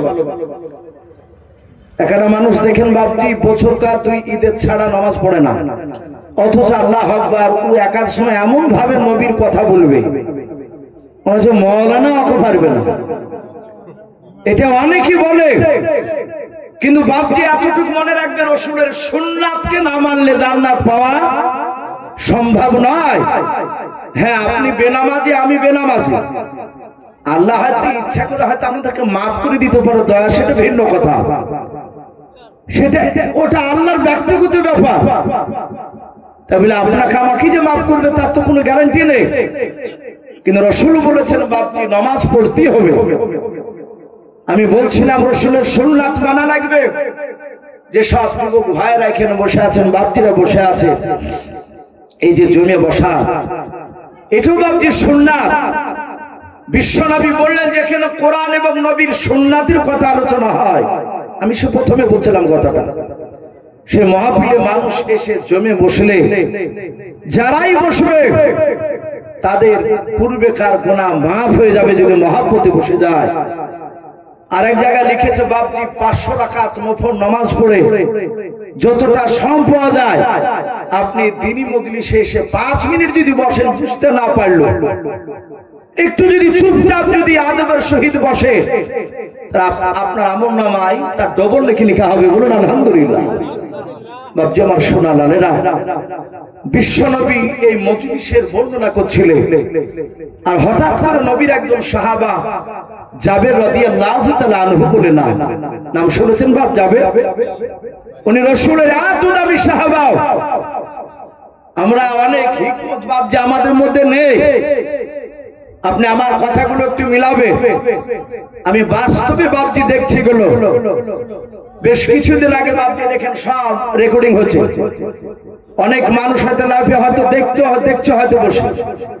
এক একটা কথা যদি বাপজি গ্রামের বলে ফেলছি, তো পরের দিন গিয়ে বলছে মাওলানা সাহেব আপনি জাল সাথে আমার কথা বলেছে। আচ্ছা ভাই, আমার কথা নাম করে তো বলিনি, আপনি ওই কাজ করেছিলেন তাই বলে ফেলাচ্ছেন। মসজিদে বাপজি নামাজ পড়ছে এক মুসল্লি, তার এক মুসল্লি সে বলছে ভাই আপনার তো নামাজটা এভাবে হলো না। তো ফটাম করে রেগে গিয়ে বলছে এই তুমি তো পীর দাবি করবা, তুমি আমার চেয়ে বেশি জানো নাকি? সেখানে স্বয়ং আমি বসে আছি। আমি বললাম ভাই চাচা এই লোক কথা খারাপ বলেনি, যদি আপনার ভুল হয় আপনি বলে না যে হ্যাঁ এটা আমার ভুল হয়েছে। যে ভুল ধরে দেয় সে বন্ধু, আর যে ভুল ধরে দেবে না সে আপনার দুশমন। ও শুনবি না, ও যে কিসের লেগে বলবে, ও কিসের লেগে বলবে। কিন্তু বাপজি না, রাসূলের সাহাবাদের তাদের বোঝানোর হিকমত ছিল আলাদা। আমার বিশ্বনবী জনাবে মুহাম্মদ রাসূলুল্লাহ সাল্লাল্লাহু আলাইহি ওয়াসাল্লামের সাহাবা যাবে নবীর কথা মোতাবেক এমান শহরে যাচ্ছিলেন। আরবের মধ্যে এমান বলে বাপজি একটা জায়গা আছে, দেশ। এ জাবির সাহাবা তিনি যাচ্ছিলেন। উনি যেতে যেতে যেতে যেতে বাপজি জোহরে নামাজ হয়ে গিয়েছে। উনি নামাজ পড়ে বাপজি তাসবিহ তাহলিল করছিলেন। যারা আল্লাহওয়ালা হয় মসজিদ থেকে বেরোতে তাদের ভালো লাগে না, মসজিদে থাকতেই ভালো লাগে। আর আমাদের মসজিদ থেকে বেরোনোর জন্য মন ছটফট করে, কখন নামাজ হবে। নবীর সাহাবা জাবের তিনি তাসবিহ বলছে, আর এক বৃদ্ধ মানুষ উনি ওযু বানিয়ে নামাজ পড়াচ্ছিলেন। উনি নামাজ পড়ছিলেন একা একা। রহমতের নবী জনাবে মুহাম্মদ রাসূলুল্লাহ সাল্লাল্লাহু আলাইহি ওয়াসাল্লামের সাহাবা যাবে, তিনি তার পূর্ণাঙ্গ নামাজ পড়াটা দেখলেন। নামাজ পড়ার পরে জাবের সাহাবা কাছে গিয়ে বললেন চাচা আপনি আমাকে চিনেন? আমি কে? বৃদ্ধ লোকটা বলল বাবা আমি তো চিনতে পারছি না তোমাকে। জাবের বললেন আমি রাসূলের সাহাবা জাবের রাদিয়াল্লাহু তাআলা আনহু। বৃদ্ধ লোকটা নবীর সাহাবার নাম শুনেছিলেন। উনি উঠে মুসাফা করে বললেন বাবা আমি তোমাকে আজ প্রথম দেখলাম। নবীজি বললেন চাচা আপনি এইভাবে নামাজ কতদিন পড়ছে, কতদিন ধরে? বৃদ্ধ লোকটা মুচকে হাসি দিয়ে বলল বাবা 40 বছর তো হবে। নবীর চাচা জাবের বললেন চাচা আপনার এই নামাজ আল্লাহর দরবারে কবুল হবে না। বললো কেন? এখন আমরা হয়তো বলবো যাই কবুল হবে না হবে সেটা আল্লাহ দেখবে, তুমি কি করে বুঝলে? ধমক দিলেন না, রাগলেন না, বললেন ওই বৃদ্ধ লোকটা বাবা আমার নামাজ কবুল হবে না কারণ? জাবের বলেন সল্লু কামা রাআইতুমুনি উসাল্লি। রাসূল যেভাবে নামাজ পড়তে বলেছে সেইভাবে নামাজ আমাদের পড়তে হবে। এই রাসূলের নামাজ আর আপনার নামাজের সাথে মিলল না।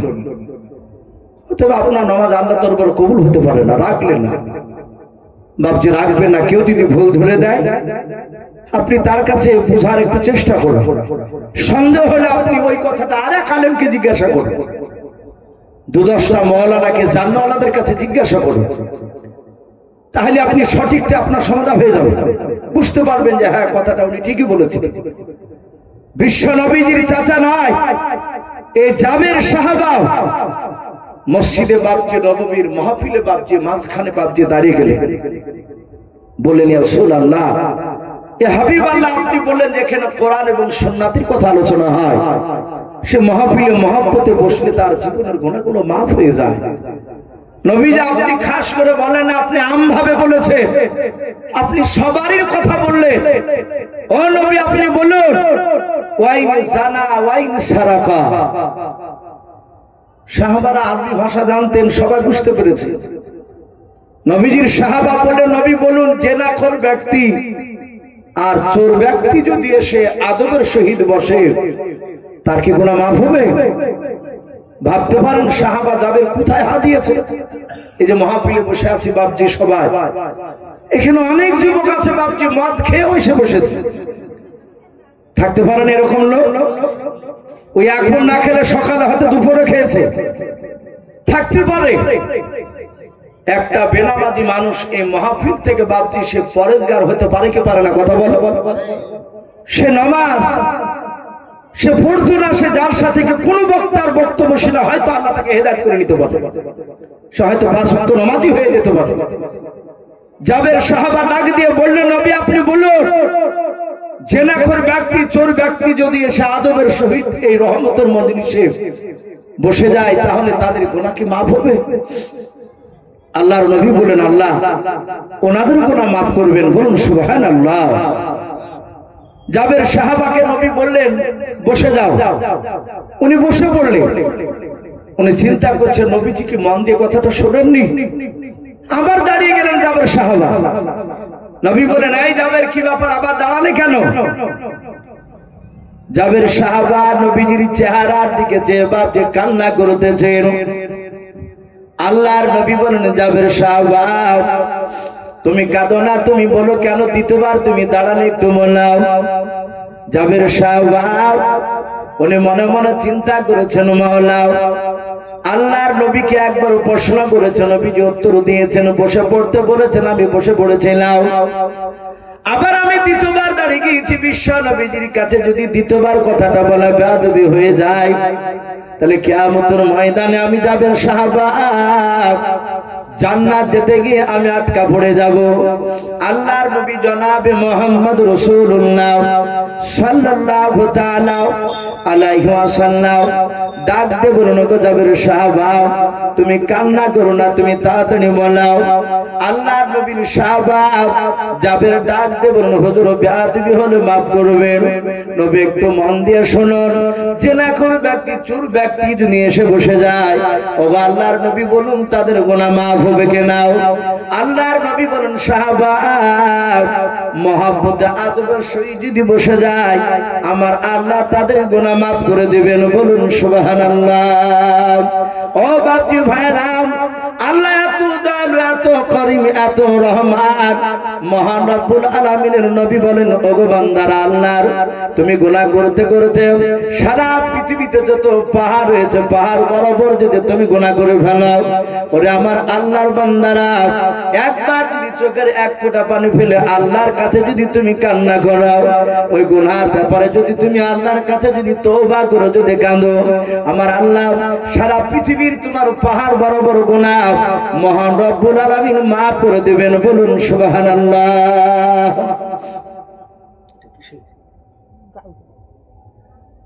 আল্লাহর নবী জনাবে মুহাম্মদ রাসূলুল্লাহ সাল্লাল্লাহু তাআলা আলাইহি ওয়াসাল্লাম বিশ্ব নবীজির সাহাবা জাবের বাপটি তিনি দাঁড়িয়ে গেলেন। আল্লাহ রাসূল ডাক দিয়ে বলেন, ওরে জাবের সাহাবা আবার কেন তুমি দাঁড়িয়ে গিয়েছো? বলো বলো নবী আবার আপনাকে জিজ্ঞাসা করি। হুজুর বলেন জেনাখোর ব্যক্তি চোর ব্যক্তি যদি এসে বসে যায় তাদের গুনাহ মাফ হবে কিনা? আপনি একটু খুলে বলুন। আবার নবী 2 বার জিজ্ঞাসা করেছি, 2 বারই একই কথা বলেছে। রাসূলের চেহারাটা নীল হয়ে গেল। নবী রেগে গিয়ে বলেন, এই যাবে রে, আল্লাহর যেখানে ক্ষমাকে তো সন্দেহ নাই, তোমার কেন তো সন্দেহ? বাপজি, এই মাহফিলটা এত বড় দামি মাহফিল, এই জন্য প্রতিটা বাপজি ভাইদেরকে বলবো, জালসার মাহফিলে যেখানেই যান না কেন সাইড মাইতে দাঁড়াবেন না। আদবের সহিত বসার জায়গা থাকলে, যেইভাবে বসার জায়গা থাকবে, চেয়ার সিস্টেম থাকলে চেয়ারে বসবে, চট বিছানো থাকলে চটে বসে যাবে, আদবের সহিত বসবে। কিছুক্ষণ আদবের সহিত বসে আপনার প্রয়োজন হলে আবার চলে যেতে পারেন আপনার তাড়া থাকলে। আল্লাহ রাব্বুল আলামিন আপনার ওই বসাকে যদি আল্লাহ কবুল করে নেয়, ওটাই বাপজি জান্নাত যাওয়ার জন্য যথেষ্ট হয়ে যাবে। সম্মানিত ভাইরা, আমার বাবাজি বোনেরা, আমি তাই বলছিলাম, সেই নবী জনাবে মুহাম্মদ রাসূলুল্লাহ সাল্লাল্লাহু তাআলা আলাইহি ওয়াসাল্লাম, নবী টোটাল বাপজি 63 বছর বাপজি আপনার বেঁচে ছিলেন। মাত্র 23 বছর বাপজি ঈমানের দাওয়াত, কলেমার দাওয়াত দিয়ে বেরিয়েছেন। কলেমার দাওয়াত বাপজি আমরা এমনি এমনি পাইনি। নবীর সাহাবারা মার খেয়েছে। আজ একটা মানুষ হাত উঁচু করে বলতে পারবেন না যে ভাই, আমি একজনকে নামাজের জন্য বলতে গেছি আর সে আমাকে ইউটিলে পা ভাড়ি মেরেছে। কেউ বলতে পারবেন না। আমাদেরকে মারেনি, এতটুকু কথা বলতে পারে যে ভাই তোমার কাজ নাই, এই নামাজের কথা বারবার বলতে আসো। এর বাইরে কিন্তু আপনাকে মারেনি, এর চেয়ে বেশি আর ভারী কথা বলে। কিন্তু রাসূলের সাহাবা নবীজিদেরকে মার খেতে হয়েছে। বিশ্ব নবী আজ তো বাপজি যাদের কাছে তাবলীগ যারা যাচ্ছে, যেসব ভাইরা, এগুলো তো মুসলমানদের কাছেই যাচ্ছে। যারা কলেমা পড়ে, আল্লাহকে চিনে, রাসূলকে চিনে, চিনে না তারা, তাদের কাছেই যাচ্ছে কলেমার দাওয়াত নিয়ে। এই দাওয়াত তো, এই তাবলীগ তো সে তাবলীগ নয়, সাহাবা তাবলীগ নয়। এই বর্তমান যে তাবলীগ চলছে, এটা হচ্ছে ইসলাহ তাবলীগ, সংশোধন করা। আমরা অনেকে আছি সেজদার তাসবিহ জানি না, অনেকে আছে বাপজি রুকুতে হাত দিয়ে কি পড়ে তা জানি না। কি বাপজি কথা ঠিক না বেঠিক বলো? আপনারা একটু শুধু এখানে পরীক্ষা করে নেন মিলান। অনেকে বাপজি আমরা সেজদাতে যাই, সেজদা থেকে তাসবিহ পড়ে সুবহানা রাব্বিল আলা, সুবহানা রাব্বিল আলা। এই কথাটা বলে কি বলে না? কথা বলে, অনেকেই বলে। তাহলে আমি যে সুবহানা রাব্বিল আলা বলছি, এই কথা অনেক বলেন না অনেকে। অথচ বাপজি আমরা এইভাবে যদি বলি সুবহানা রাব্বিল আলা, যারা বলেন হুবহু আমি যেটা বলছি এটা সুবহানা রাব্বিল আলা, তাহলে কাহরের নামাজ হয় না। এটা সেজদাতে বলতে হয়, কিন্তু এটা ভুল বলা হয়েছে। ওটা সত্যটা হবে সুবহানা রাব্বিয়াল আলা, সুবহানা রাব্বিয়াল আলা আর সুবহানা রাব্বিল আলা দুই রকম হচ্ছে না? তাহলে এই যে আমরা মুসলমান, এই সেজদার তাসবিহ শরীফ কিরা জানি না, তাই বাপকে তাবলীগ ভাইরা যাচ্ছে দাঁড়ে দাঁড়ে যে ভাই একটু মসজিদে আসো, দ্বীনের কথা শোনো, আল্লাহ রাসূলের কথা শোনো, একটু নামাজ টামাজটা ঠিক করো। এর বাইরে নয়। কিন্তু বিশ্বনবীর সাহাবারাও বেঈমানদের কাছে কলেমার দাওয়াত নিয়ে গিয়েছে। যে গ্রামে একটা লোক রাসূলকে চিনে না, আল্লাহকে চিনে না, সেই দেশে গিয়েছে কলেমার দাওয়াত নিয়ে। সেই সময় কষ্ট ছিল না সহজ ছিল? কথা বলে, চরম কষ্ট ছিল। এই যে বছর দুয়েক থেকে বাপজি ভারতবর্ষের বিভিন্ন জায়গায়, কিছু কিছু জায়গায় এক শ্রেণীর উগ্রবাদী মানুষেরা মুসলমানদের দাড়িওয়ালাদেরকে ধরে মারছে। পেপার পত্রিকা দেখেন না? গরু ব্যবসায়ী যাচ্ছে, ধরে মারতে মারতে মাথা ফেটে দিয়েছে। অনেক বৃদ্ধ লোকের দাড়িকে ধরে চাচিয়ে দিচ্ছে, কেটে দিচ্ছে। এরকম কিছু কিছু উগ্রবাদী বদমাইশ লোকেরা।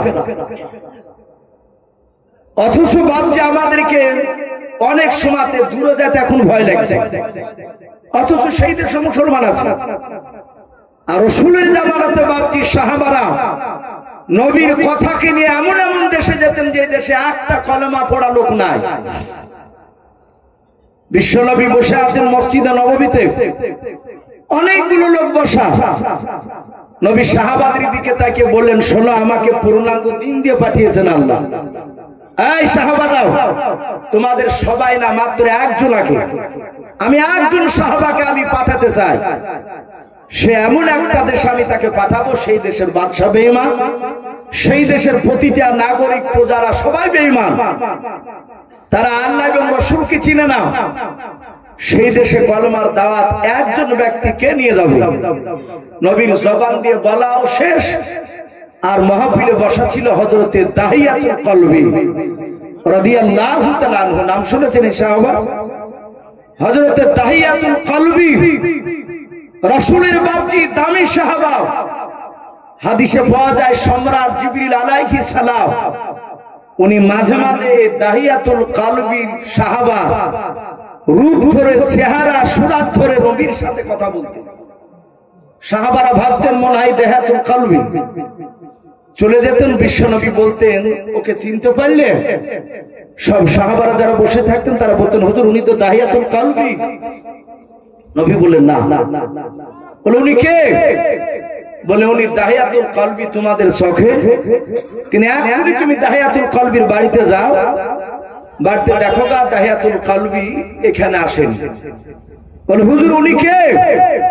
বলে উনি সম্রাট জিবরিল আলাইহিস সালাম। বলুন সুবহানাল্লাহ। তাহলে এই সাহাবা রূপ ধরে সুরাত ধরে কে আসতেন মাঝে মাঝে? জিবরিল আলাইহিস সালাম নবীর দরবারে। তাহলে সাহাবাটা দামি ছিলেন, হায় বিরাট বড় দামি। এই দাহিয়াতুল কলবি বিশ্ব নবীজি সাহাবা তিনি দাঁড়িয়ে বলছিলেন রাসূলুল্লাহ হাবিবাল্লাহ আমি যাব কলমার দাওয়াত নিয়ে। নবী বললেন তুমি যাবে? বলে হ্যাঁ। বলে ওই দেশের বাদশা বেঈমান। বলে সব শুনেছি নবী, আপনি চিঠি লিখে দেন। কথা বলেন, বিশ্ব নবী কি চিঠি লিখতে পারতেন? কথা বলেন। নবী পৃথিবীর কোন মানুষের কাছে লেখাপড়া করেননি। বিশ্ব নবীকে সেই সময় আরবিতে উম্মি বলা হতো। এগুলি এরকম ব্যাখ্যা করা হবে না যে নবীজি আনপাড়, জাহেল, মূর্খ ছিল। বলুন আস্তাগফিরুল্লাহ। নবীর সাথে এরকম ভাষা ব্যবহার করা যাবে না। নবীজি লেখাপড়া করেননি একটাই কারণে, যে কোনো মানুষের কাছে লেখাপড়া করলে সে লোকটা হয়তো বলে ফেলবে যে আমার কাছে শিক্ষা গ্রহণ করে ও নবুয়ত দাবি করেছে।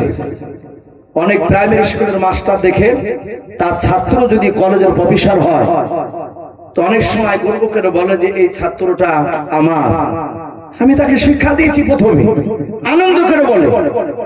তা নবী যদি কোনো সাহাবার কাছে নয়, কোন মানুষের কাছে শিখলে সে মানুষটা হয়তো বলবে যে নবুয়তের দাওয়াত দিয়ে বলেছে, আমার শিক্ষা নেই। এই জন্য স্বয়ং নবীজির মাস্টার ছিলেন আমার আল্লাহ। বলুন সুবহানাল্লাহ। বিশ্ব নবীজির এত জ্ঞান রাসূলকে দান করেছে। আমার পূর্বেকার বক্তা বলছিলেন না যে দাড়ি লম্বা থাকলে যৌন শক্তি বৃদ্ধি পায়, দাড়ি কাটলে যৌন শক্তির সমস্যা হয় বলছিলেন না উনি? এটা বৈজ্ঞানিকরা তারা পরীক্ষা করছে। বিশ্ব নবীর প্রতিটা সুন্নাতের সাথে বিজ্ঞান জড়িত। বলুন আলহামদুলিল্লাহ। আমার বিশ্ব নবী, রহমতের নবী, দরুদের নবী, উনি লেখা পড়া জানতেন না। নবীজি তার সাহাবা আব্দুল্লাহ ইবনে মাসউদ রাদিয়াল্লাহু তাআলা আনহু, তিনি ছোট্ট সাহাবা ছিলেন মাথায়। আব্দুল্লাহ ইবনে মাসউদ একেবারে ছোট, তার পা গুলো বাপজি ঠিক এতটুকু তেলের সমান সমান ছিল। আমরা অনেক সময় কলিগুড বলি মানুষকে, বাউলা বলি না? ছোট মানুষ সাহাবা, উনি রাস্তা দিয়ে হাঁটছিলেন। ওমর ফারুক রাদিয়াল্লাহু তাআলা আনহুর জামানায় তিনি বলেন যে মরুভূমির ময়দান দিয়ে জ্যোৎস্না রাত্রি এক দল নিয়ে যাচ্ছিলাম, সেই সাহাবা, তার মধ্যে আব্দুল্লাহ ইবনে মাসউদ ছিলেন। হযরত ওমর তিনি যেতে যেতে বললেন, ওগো কাফেলার লোক, ওগো সাহাবারা, বলো কোরআন শরীফের সবচেয়ে কোনটা কঠিন আয়াত? সবচেয়ে কঠিন আয়াত কোনটা বলো? ওই কাফেলার মধ্যে থেকে, মজলিসের মধ্যে থেকে, দলের ভিতর থেকে একটা লোক উত্তর দিলেন, ফামা ইয়ামাল মিসকালা যারাতিন খায়রা ইয়ারা ওয়া মা ইয়ামাল মিসকালা যারাতিন শাররা ইয়ারা। ভালো কাজ যারা যারা করলো সেটা দেখানো হবে, ও খারাপ কাজ করলো সেটা যারা যারা করলো আপনাকে দেখানো হবে। ওমর ফারুক বাপজি কাঁদতে লাগলেন এই কথাটা শুনে। কাউন্সিলর হেঁটে যাচ্ছে, উনি বলেন আবার অনেকটা দূর চলে গেলাম, ওমর ফারুক রাদিয়াল্লাহু তাআলা আনহু বাবা আবার পেছন দিক থেকে ডাক দিয়া বলল, আমার সাহাবারা তোমরা দাঁড়িয়ে যাও। ওই জ্যোৎস্না রাত্রিবেলা অন্ধকার বাবা, একেবারে খুটখুটে বাপ, অন্ধকার ছিল না। আল্লাহর নবীর সাহাবা ওমর ইবনুল খাত্তাব রাদিয়াল্লাহু তাআলা আনহু ডাক দিয়া বলল, গো সাহাবারা তোমরা বলো গোটা কোরআন শরীফের মধ্যে সবচেয়ে আসান সহজ কোনটা আয়াত একটু বললাম। সাহাবারা বললেন, আমার ভিতর থেকে একজন ব্যক্তি উত্তর দিলেন, তিনি বলেন, লা তাকনাতু মির রাহমাতিল্লাহ, আল্লাহর রহমত থেকে তোমরা নিরাশ হয়ে যেও না। আল্লাহ কোরআনে বলেছেন এই কথাটা, আমি আল্লাহ, ওরে বান্দারা আমি তোমাদের জন্য জান্নাত তৈরি করেছি, জান্নাত থেকে তোমরা নিরাশ হয়ে যাও না, ভয় করো না, আমার রহমত থেকে জান্নাতের তোমরা আশাধারী হও। আল্লাহর নবীর সাহাবা বলেন, আমি বললাম কোরআনের মধ্যে সবচেয়ে সহজ আয়াত কোনটা? উনি উত্তর দিলেন, লা তাকনাতু মির রাহমাতিল্লাহ।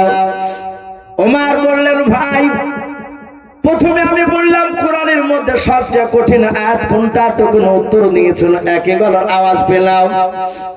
যিনি প্রথমে উত্তর দিলেন, দ্বিতীয় প্রশ্নের উত্তর তিনি দিয়েছেন, তিনি কি একটু হাত উঁচু করে আমার কাছে বললাম।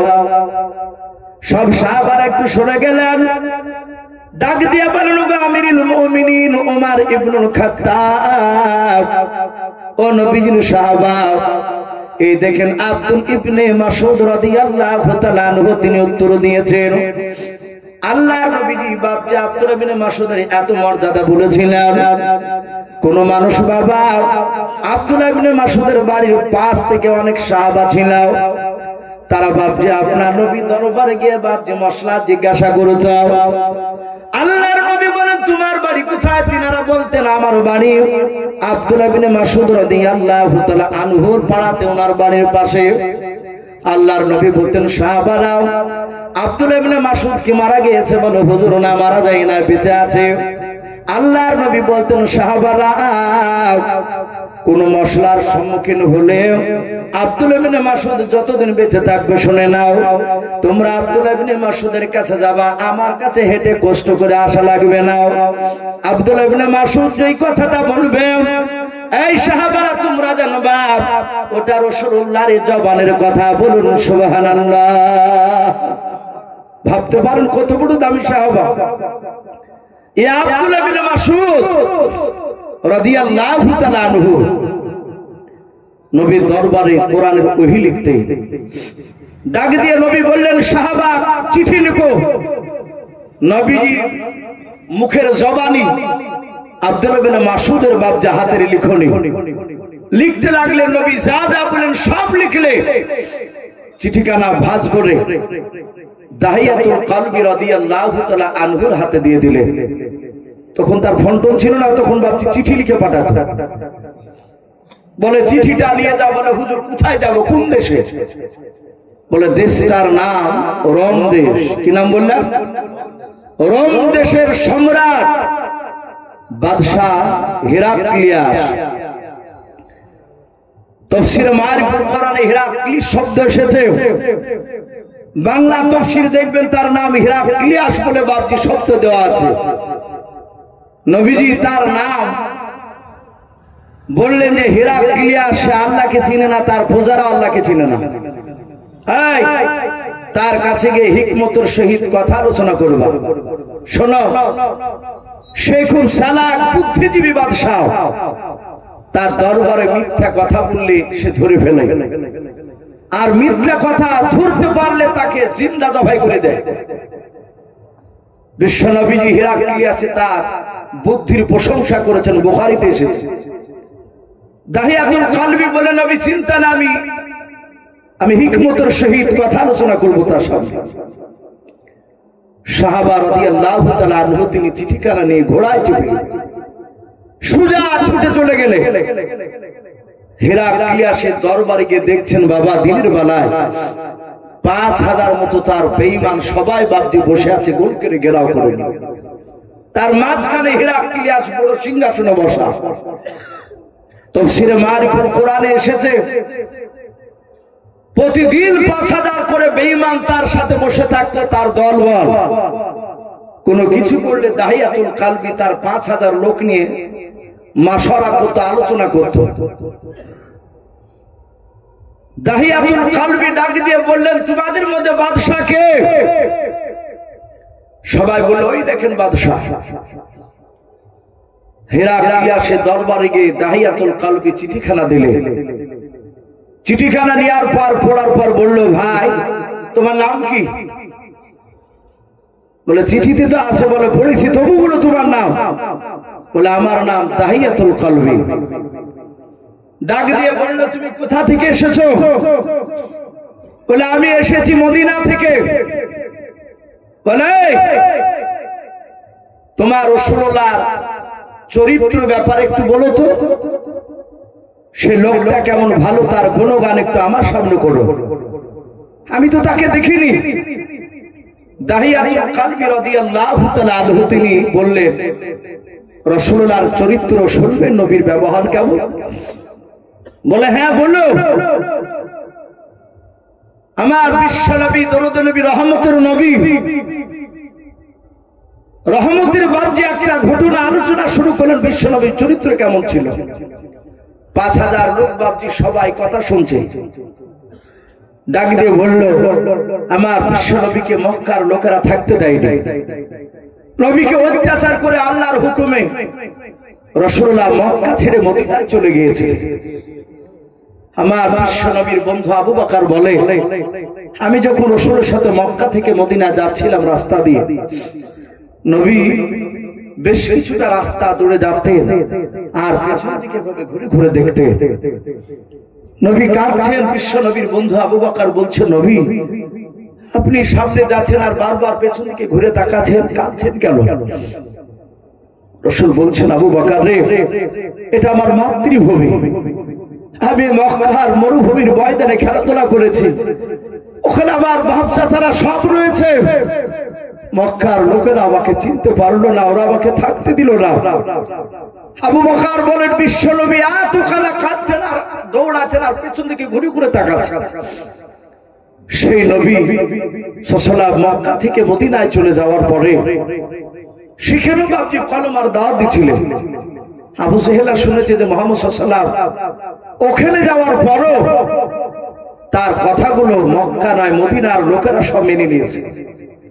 তারা দলে দলে নবীর দিকে হয়ে যাচ্ছে। আবু জেহেলের ঘুম আসে না মক্কাতে। সে হঠাৎ করে দিনের বেলা লোকজনকে ডেকে বলল, এই বন্ধুরা, কেউ আছো ছদ্মবেশী নিয়ে মক্কা থেকে ছুরা কবরে গুছিয়ে নিয়ে লুকিয়ে নিয়ে গিয়ে মুহাম্মদ সাল্লাল্লাহু আলাইহি ওয়াসাল্লামকে মদিনা থেকে জবাই করবা? হঠাৎ করে একটা বেঈমান দাঁড়িয়ে গেল, তার নাম কিতাবে লিখেছে উমাইর। উমর ফারুক এই সাহাবা নয়, এই উমাইর আরেকজন নাম। সেই বেঈমান আবু জেহেলের ডাক দিয়ে বলে, আমি ছদ্মবেশ সাজতে পারি, আমি যে কোনো মানুষের বেশ ধরতে পারি। বলে তাহলে তুমি যাও, তোমাকে মোটা অঙ্কের টাকা দেওয়া হবে। সে একটা ছোরা নিল, ছোরাতে বিষ মাখালো। সে বলল যেন মুহাম্মদ সাল্লাল্লাহু আলাইহি ওয়াসাল্লামের শরীরে খোঁচা লাগলে সে বিষে জর্জরিত হয়ে যেন সে মারা যায়। আর গর্দনটা মাথাটা কেটে না আসতে পারলো, একটু খোঁচা মেরে সে যেন 2-3 দিনের মধ্যে মারা যায়। ওই রকম বিষ মাখে না হোক, ছোড়াতে ছোড়াতে বিষ মাখিয়ে নিয়ে লুকে নিল কবরে। কিছু খাবার, কিছু টাকা সঙ্গে নিয়ে বাপজি একেবারে এমন ভাবে যাচ্ছে যেন বুঝতে না পারে নবী দুশমন যাচ্ছে। সোজা মক্কা নগর থেকে হেঁটে বাপজি মদিনায় পৌঁছাচ্ছে। ও তো জানে না যে মুহাম্মদ সাল্লাল্লাহু আলাইহি ওয়াসাল্লাম মদিনার কোন ঘরে আছে, কোন জায়গা আছে, এটা জানে না। এতটুকু জানে যে মদিনায় আছে। গিয়ে দেখে বাবা মদিনায় একটা 4 থেকে 4.5 বছরের বাচ্চা। ওই উমাইর লোকটা ডাক দিয়ে বলেছিল, বাবা তোমার বাড়ি কোথায়? বলে বাড়ি আমার এই মদিনায়। উমাইর বেঈমান ডাক দিয়ে বলেছিল, ওগো বাবা, আজ মাস 2 হয়ে গেল, শুনে নাও, মক্কা নগর থেকে একটা যুবক সুন্দর দেখতে, তার নাম মুহাম্মদ রাসূলুল্লাহ সাল্লাল্লাহু তাআলা আলাইহি ওয়াসাল্লাম। ওই লোকটা তোমাদের মদিনাতে এসেছে, সে কোথায় আছে তুমি কি জানো? ওই বাচ্চা ছেলে ডাক দিয়ে বলেছিল, চাচা আপনি ওনাকে লোকটা বলবেন না, উনি আমাদের আখিরি জামানার পয়গম্বর, বলুন সুবহানাল্লাহ। ওই বেঈমান বলে, আমার ভুল হয়েছে, আমার লোক বলবো না। তুমি কি ওকে চিনো? বলে হ্যাঁ চাচা চিনি, কিছুক্ষণ আগে ওনার দরবারে ছিলাম, ওনার এত মিষ্টি কথা আমার আব্বারা শুনছিলাম, আমরা শুনছিলাম, কিন্তু আমাদের দয়ার নবী বলেছেন বাবা তোমরা খেলাধুলা করতে চলে যাও। আমরা অনেক বাচ্চা ছেলে বেরিয়ে খেলাধুলা করতে চলে এসেছি। ওমর বলল বাবা কোথায় আছে তুমি বলতে পারবা? বলে সামনের দিকে চলে যাও, সামনে গিয়ে মোড় পড়বে, ডান দিকে ঘুরে দেখবেন একটা মসজিদ, মসজিদের নাম মসজিদে নববী। ওই জায়গায় আছে আমার বাপ চাচারা প্রতিবেশীরা কথা শুনছে আল্লাহর নবীজির। বাচ্চা ছেলেটার দিকে কথা শোনার পর দেখলে এত সুন্দর, আমার উপকার করলো, এই বাচ্চাটাকে কিছু দেওয়া দরকার। পকেট থেকে 5টা টাকা বের করে বলল বাবা টাকাটা নাও, কিছু খেয়েও কিনে। বাচ্চা ছেলেটা হাত জোড় করে বলেছিল চাচা আমার আল্লাহ রসুল বারণ করেছে, আমি এমন কিছু তো আপনার করে দিতে পারি না, শুধু একটু রাস্তাটা বলে দিয়েছি, তার পরিচয় দিয়েছি, তার বিনিময়ে টাকা আমি নিতে পারবো না। ওমর মনে মনে ভাবলো পারে মাত্র 2 মাসের মধ্যে এসে মুহাম্মদ সাল্লাল্লাহু আলাইহি ওয়াসাল্লাম মক্কা নগর থেকে মদিনা আসার পর একটা 4 বছরের বাচ্চাকেও জাদু করে ফেলেছে। আবু জাহেল তো ভাই বুঝাচ্ছে ওদেরকে যে মুহাম্মদ সাল্লাল্লাহু আলাইহি ওয়াসাল্লাম নবী নয়, সে বড় জাদুঘর। আমার বিশ্ব নবী রহমতের নবী দেখলো যে এসে বাচ্চা ছিল, তার ভক্ত হয়ে গিয়েছে, তাকে জাদু করেছে। বাচ্চা ছেলেটা চলে গেল। ওমর বাবা মসজিদে নববীর দিকে ভাবতে চলে গেল। ওমর মনে মনে চিন্তা করেছে বাচ্চা ছেলে চিনতে পারে না, কিন্তু রাসূলুল্লাহ চিনতে পারবে আমাকে। যদি চিনতে পেরে যায় তাহলে মুহাম্মদ সাল্লাল্লাহু আলাইহি ওয়াসাল্লাম তার দলবল নিয়ে আমাকে মেরে ফেলবে, কারণ আমরা মক্কা থেকে তাকে পাথর মেরে মেরে মদিনায় তাড়িয়ে দিয়েছে, তাকে মক্কা নগরে থাকতে দেই নাই। আমি দরজা দিয়ে প্রবেশ করব না, আমি দেখব মুহাম্মদ সাল্লাল্লাহু আলাইহি ওয়াসাল্লাম যখন একাই থাকবে তখন তার কাছে গিয়ে তার পেটে ভুজালে মারব, তার দলবল থাকলে আমি যাব না। খাজুর পাতার ডাল দিয়ে বাবনি চারিদিকে বাবছে আপনার বেড়া দেওয়া ছিল মসজিদে নববীর। হযরত বিশ্বনবী জনাবে মুহাম্মদ রাসূলুল্লাহ সাল্লাল্লাহু তাআলা আলাইহি ওয়াসাল্লাম দরুদ নবী সাহাবাদেরকে নিয়ে বাপ যে বক্তব্য দিয়েছিলেন, সাহাবারা চাতক পাখি না চেয়ে চেয়ে নবীর চেহারার দিকে চেয়ে কথা শুনছিল। আল্লাহ রাসূলের বাপের চেহারার দিকে চেয়ে কথা শুনছিল। আল্লাহর নবী বক্তব্য দিতে দিতে বাবা এইভাবে পেছন দিকে যখন আপনার ঘুরে তাকালেন, হযরতে বাপজি আপনার উমায়ের তখন ঈমান আনে নাই। এই উমায়ের বাবা খাজুরের পাতা বাপজি এইভাবে ফাঁক করে বাবা ফাড়ে দিয়ে আল্লাহর নবীজিকে দেখছিল একা আছে না দলবল নিয়ে আছে। যাহা তো বাপজি নজর করেছে আর বিশ্ব নবী নজর তার বাপজি চোখের দিকে পড়ে গিয়েছে। আল্লাহর নবী চিনতে পেরেছে এই সেই তো আমার প্রতিবেশী চাচা নয়, চাচাই তো ভাই উমায়ের এসেছে আমার কাছে দেখা করতেও, আমাকে 2 মাস ধরে দেখতে পাই না, মনে হয় তার ভালো লাগে নাই, আমাকে দেখা করতে এসেছে। নবী তো জানে না যে তাকে বাপজি জবাই করার জন্য এসেছে ছদ্মবেশে। আল্লাহ রাসূল ডাক দিয়ে বলল রে আমার সাহাবারা যা তোমরা এখন বাড়ি চলে যাও। সাহাবারা বাপজি নবীর কথা শুনে বাপজি হাঁটতে শুরু করে দিলেন। সাহাবারা একবার সামনের দিকে পা ফেলে, পেছন দিকে নবীর দিকে ঘুরে তাকায়। আল্লাহর নবী বলেন সাহাবারা আমি তোমার পয়গম্বর রাসূল বলছি তোমরা চলে যাও। সাহাবারা চলে গেলেন। আল্লাহর নবী যেভাবে পেছন দিকে ঘুরে ডাক দিয়ে বলেন ওরে সাহাবা নয় ও আমার ভাই তুমি আর দেরি করো না, আমার একটা সাহাবা মসজিদের ভিতর বসা নাই, তাড়াতাড়ি শুনে নাও তোমরা এই তুমি মসজিদের ভিতরে চলে আসো। আল্লাহর নবী দরদি নবী জনাবে মুহাম্মদ রাসূলুল্লাহ সাল্লাল্লাহু তাআলা আলাইহি ওয়াসাল্লাম বিশ্বদরুদ নবী আমার ডাক দিলেন ওমর বাবা দরজার কাছে আসার পর এক পা ডান পাটা বাপজি আপনার দরজার ভিতর ভরার পর ডান দিকে বাম দিকে দরজার দিকে বাপজি তোকে মেরে দেখছে। সে মনে মনে ভাবছে মনে হয় মুহাম্মদ সাল্লাল্লাহু আলাইহি ওয়াসাল্লামের দলবল হয়তো লুকিয়ে আছে দরজার আড়ালে। আল্লাহর রাসূল বলেন ওগো আমার ভাই, আমার কোনো সাহাবারা নাই, ভয় করো না, তুমি নির্ভয়ে তুমি আমার কাছে চলে এসো। কাছে চলে গেল। ওমর মনে মনে ভাবছে এ তো সুবর্ণ সুযোগ পেয়ে গিয়েছে, আমাকে কাছে ডাকলো। কাছে যাওয়ার পর আল্লাহ রাসূলকে বাপজি মারার জন্য বাবা একেবারে নিশানা করে নিয়েছে। নবীকে এবারে হাত পেয়ে যাব, হাতে ভোজালিখানা বাবা ছোড়াখানা বাপজি বিস্মাখানা ছোড়াখানা বের করতে যাবে। আল্লাহর নবী ডাক দিয়ে বলেন ভাই তাড়াতাড়ি বলো, আমার 2 মাস হলো মক্কা ছেড়ে আসা। ওরে উমর ভাই তাড়াতাড়ি বলো তোমার আব্বা মা কেমন আছে একটু খুলে বলো। হযরত বাপজি উমর আর ছোড়াখানা টানলো না।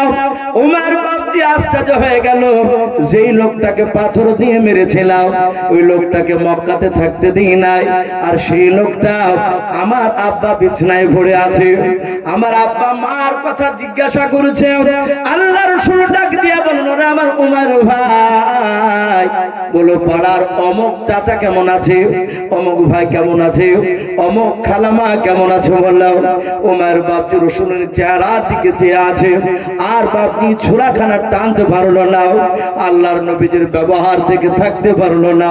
উনি সঙ্গে সঙ্গে বাবা ছোড়াখানা বের করে নবীজির কাছে বলছেন হুজুর এই ছোড়া দিয়ে আপনাকে না চিনার কারণে মারতে এসেছিলাম, আপনার বুকে ছোড়া মারবো বলে মাথা কানা কেটে নিয়ে যাবো বলে এসেছিলাম, ছত্র বেজরে এসেছিলাম। ওগো ভাই চিনতে পেরেছি তুমি আখিরি জামানার রাসূল পয়গম্বর, এত বড় কষ্ট দেওয়ার পর তুমি বলো নাই মক্কা নগরের মানুষকে বারবার জিজ্ঞাসা করছো অমুক মানুষ কেমন আছে তমুক মানুষ কেমন আছে বললাম। আল্লাহ রাসূলের বাপজি দরবারে হাত দুখানা ধরে দিয়া নবীজির কাছে হাত দিয়ে বলছেন নবী গো আপনার কলমা পড়ে নেন, কলমা লা ইলাহা ইল্লাল্লাহ, একটু মহব্বত পড়ুন লা ইলাহা ইলাহা ইল্লাল্লাহু মুহাম্মাদুর রাসূলুল্লাহ সাল্লাল্লাহু তাআলা আলাইহি ওয়াসাল্লাম। এইভাবে বাপজি রাসূলুল্লাহ 2 থেকে 3টে ঘটনা শোনালো। দাহিয়াতুল কলবি বাপজি কথাগুলো শোনার পরে ডাক দিয়ে বলল তুমি কি উদ্দেশ্য নিয়ে এসেছো? বলে চিঠিতে তো লেখা আছে। বলে চিঠিতে আছে কলমা পড়তে বলেছে তোমার নবীজি। বিশ্ব নবী বললেন হ্যাঁ কলমাটা। নবী সাহাবা দাহিয়াতুল কলবি বললেন এই কলমাটা আপনাকে পড়া লাগবে। 5000 লোক চিৎকার করে বলল ওগো বাদশা নামদা একে জবাই করে দাও। এত বড় স্পর্ধা সে মদিনা থেকে বাহারাই নয়, এই রোম দেশে সম্রাটকে এসে বলছে যে কলমা পড়তে। আমাদের বাপদাদা ধর্ম বাতিল করে দিতে বলছে কে জবাই করে দাও। দাহিয়াতুল কলবিকে জবাই করতে সবাই বলল, আর অমনি সম্রাট হেরাক্লিয়াস বলে এই প্রজারাও সবাই চুপ করে বসে যাও, একে জবাই করতে হবে কি না হবে সেটা আমি চিন্তা ভাবনা করে দেখছি, সবাই চুপ করে যাও, কেউ কথা বলবে না, আমি এখন এর সঙ্গে কথা বলবো। সামনে বাপজি দাঁড়িয়ে আছে দাহিয়াতুল কলবি, ডাক দিয়ে বলল তোমাদের নবী মদিনাতে জন্ম নিয়েছে? কোন পাড়ায় কোন গ্রামে? দাহিয়াতুল কলবি ডাক দিয়ে বলেন নবীজি মদিনায় জন্ম নেয়নি। বলে কোথায়? বলে তিনি জন্ম নিয়েছেন মক্কাতে, কুরাইশ বংশে। হেরাক্লিয়াস বলল সে বেঁচে আছে? বলে হ্যাঁ। বলে সে আছে এখন বর্তমান কোথায়? বলে মদিনা। জন্ম কোথায়? বলে মক্কা। বলে ঠিক আছে। বলে আমার প্রজারা একে বাপ দড়ি দিয়ে খাজুর গাছের ছোবার পাকানো দড়ি দিয়ে বাপজি দাহিয়াতুল কলবির হাত দুখানা ধরে পা দুখানা ধরে বেঁধে ফেললো।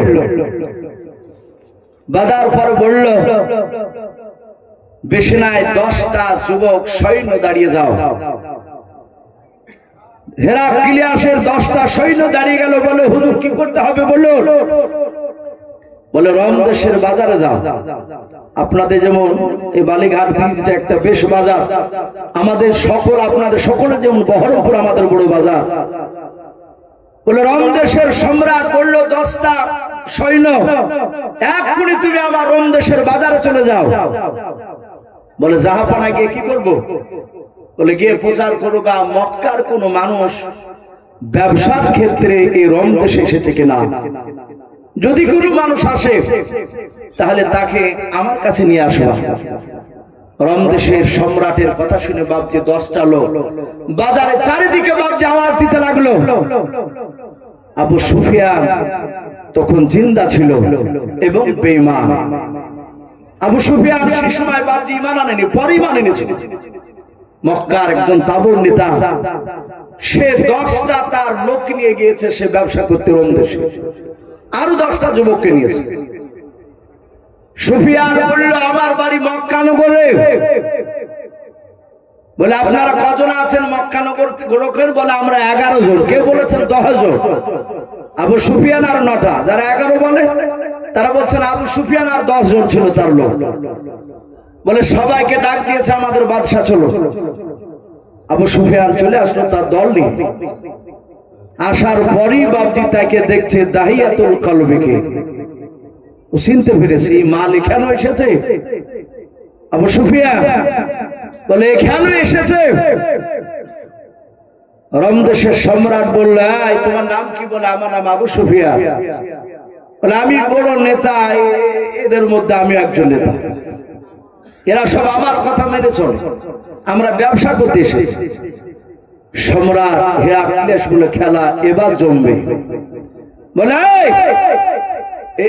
একে চিনো দাহিয়াতুল কলবিকে? আবু সুফিয়ান চিৎকার করে বলল ওকে তো চিনি, ও যেই নবীর কথা নিয়ে এসেছে তাকে ভালো করেছে। আবু সুফিয়ানকে ডাক দিয়ে বললো তাহলে বলো ই বলেছে তার নবী খুব ভালো, ওই যে ঘটনা শুনিয়েছে ভালো, তো তুমি বলো তিনি সে মুহাম্মদ সাল্লাল্লাহু আলাইহি ওয়াসাল্লামের চরিত্রের ব্যাপারে। আবু সুফিয়ান চিন্তা করলো আমি মক্কার বড় নেতা হতে পারি, এই হচ্ছে বাদশাহ হেরাক্লিয়াস, আর এই বাদশার প্রখর বুদ্ধি ও জানে, এর চরম মেধা, এর সামনে মিথ্যা কথা বললে ধরা পড়ে যায়, আর ধরা পড়লে তাকে জবাই করে দিবে।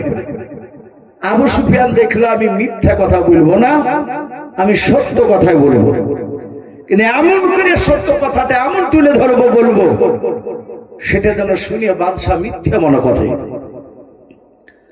বলাই সুফিয়ান বলে বাদশাহ ওদের নবী কেমন মিথ্যাবাদী ছিল শুনবেন? বলে বলো। বলে যারা পাগলা তারা ওই মুহাম্মদ সাল্লাল্লাহু আলাইহি ওয়াসাল্লামকে মানে, ও পাগলা তাই মানে, আমরা পাগল নয়, আমরা ওর কথা মানিনি। বলে কি কথা বল? বলে মসজিদে হারাম থেকে বাইতুল মুকাদ্দাস অনেকটা দূর, উঠে চেপে প্রায় 14 দিন 14 রাত লাগবে, বলুন সুবহানাল্লাহ। ওই মসজিদে হারাম থেকে বাইতুল মুকাদ্দাস অনেকটা দূর রাস্তা। ওদের নেতা রাত্রিবেলায় উম্মে হানির বাড়িতে শুয়েছিল। জিজ্ঞাসা করে আবু সুফিয়ানকে নয়, দাহিয়াতুল কলবিকে বলছে কথা ঠিক বলছে তো? বলে হ্যাঁ।